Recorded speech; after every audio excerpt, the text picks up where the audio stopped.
This is African American History is American History. Welcome. I'm your host, Harlan Kearsley. This program's goal is to foster understanding, promote discussion, and expand knowledge through stories of historical events, bios of unsung heroes, as well as timely and relevant news stories which, hopefully, will paint a vivid picture of the effects of segregation, discrimination, and bigotry on the lives of both blacks and whites. Comparisons will be made between the many racially fractured periods of American history and what's going on right now. Historians will note this hour at the White House. In a Rose Garden ceremony, a 58-year-old great-grandson of a slave is nominated by President Johnson to be a Supreme Court justice. He is Solicitor General Thurgood Marshall, acknowledged the best-known Negro lawyer of the century. The president also calls his nominee best qualified. I have just talked to the Chief Justice and informed him that I shall send to the Senate this afternoon the nomination of Mr. Thurgood Marshall, Solicitor General, to the position of Associate Justice, Supreme Court, made vacant by the resignation of Justice Tom C. Clark of Texas. Thus, the highest court in the land, with the vacancy owing to the stepping down of Justice Clark, has named to its august body Thurgood Marshall, the first of his race so honored.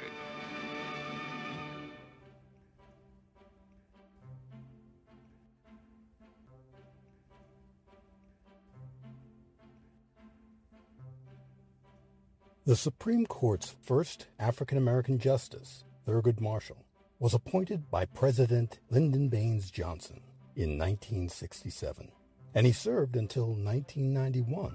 Before that, he was a civil rights attorney who led the NAACP's Legal Defense and Education Fund. Marshall was instrumental in ending racial segregation in public schools throughout the United States. He won 29 of the 32 civil rights cases he argued before the Supreme Court, culminating in the court's landmark 1954 decision in Brown v.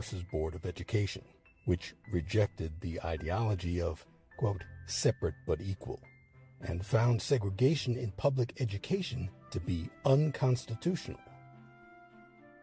Thurgood Marshall was born in Baltimore, Maryland on July 2, 1908. He attended two HBCUs, Lincoln University and the Howard University School of Law.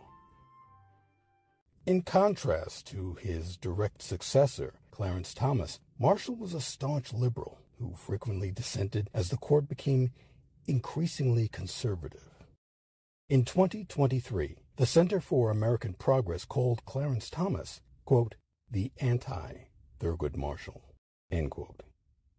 Aside from the fact that they are the only two African-American men to have served as justices on the U.S. Supreme Court, they're light years apart in their approaches to interpreting the law.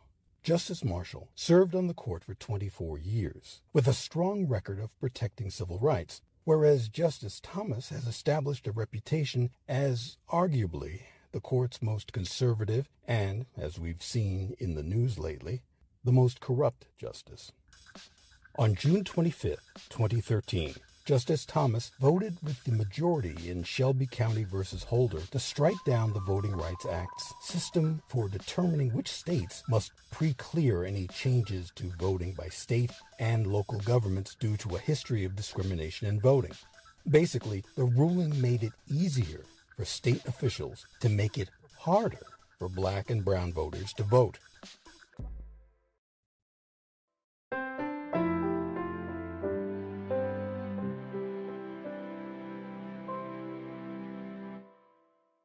This is African American History is American History. Justice Thurgood Marshall's legal philosophy was one of fairness and practicality, and he often drew on his real-world experience. A Pullman porter once told me that he had never been any place in the United States where he did not have to put his hand up in front of his face to discover he was a black man. I'm afraid the porter's experience is still true. But there is a price to be paid for division and isolation, as recent events in California indicate. Look around. Can't you see the tension in Watts? Can't you feel the fear in Scarsdale? Can't you sense the alienation in Simi Valley, the despair in the South Bronx, the rage in Brooklyn? We cannot play ostrich. Democracy just cannot flourish amid fear. Liberty cannot bloom amid hate. Justice cannot take root amid rage. America must get to work. In the chill climate in which we live, we must go against the prevailing wind. We must dissent from the indifference. We must dissent from the apathy. We must dissent from the fear, the hatred, and the mistrust. We must dissent from a nation that has buried its head in the sand, waiting in vain for the needs of its poor, its elderly, and its sick to disappear and just blow away. We must dissent from a government that has left its young without jobs, education, or hope. According to the legal scholar William Daniels, his approach to justice was Warren Court-style legal realism. In his dissenting opinions, he emphasized individual rights, fundamental fairness, equal opportunity and protection under the law, the supremacy of the Constitution as the embodiment of rights and privileges, and the Supreme Court's responsibility to play a significant role in giving meaning to the notion of constitutional rights. Justice Sandra Day O'Connor, both the first woman nominated and the first confirmed to the Supreme Court, served with Marshall on the court for a decade. She wrote of him, "It was rare during our conference deliberations that he would not share an anecdote, a joke, or a story.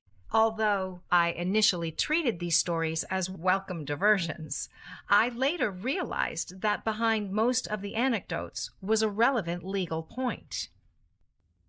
With regard to Roe v. Wade, Marshall uncompromisingly supported a woman's right to choose. He stated so in his opinion. "We, the people, no longer enslave, but the credit does not belong to the framers. It belongs to those who refused to acquiesce in outdated notions of liberty, justice, and equality, and who strived to better them. I plan to celebrate the bicentennial of the Constitution as a living document, including the Bill of Rights and the other amendments protecting individual freedoms and human rights." During his time on the Supreme Court, Justice Thurgood Marshall participated in over 3,400 cases and authored 322 majority opinions. He was in the unanimous majority on United States v. Nixon, the ruling that rejected President Nixon's claims of absolute executive privilege.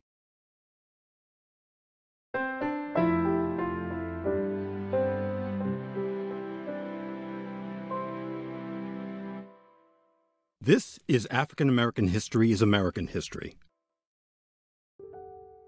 On June 27, 1991, the 82-year-old justice announced his retirement. When asked at a press conference what was wrong with him that would cause him to leave the court, he replied, quote, "What's wrong with me?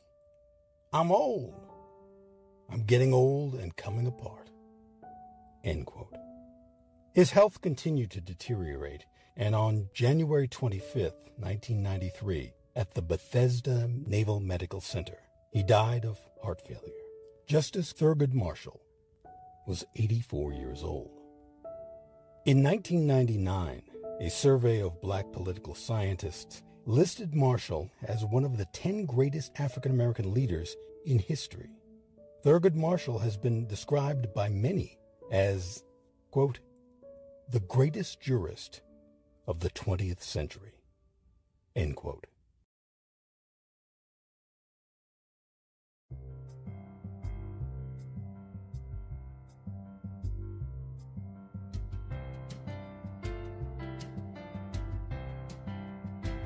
This has been African American History is American History. The episode you've been listening to, Thurgood Marshall, Unwavering Justice, was written and directed by Harlan Kearsley. The voice actors for this episode were Rebecca Downs as Sandra Day O'Connor, Jeffrey Shupert as William Daniels, and Robert McKay as Thurgood Marshall. I'm Harlan Kearsley, and on behalf of everyone here at African American History is American History, thank you for listening. And if you haven't done so, subscribe to the channel. It's easy and free. Once you hit the subscribe button and the bell icon, you'll be notified as soon as new episodes are posted. Thanks again. And please, stay safe.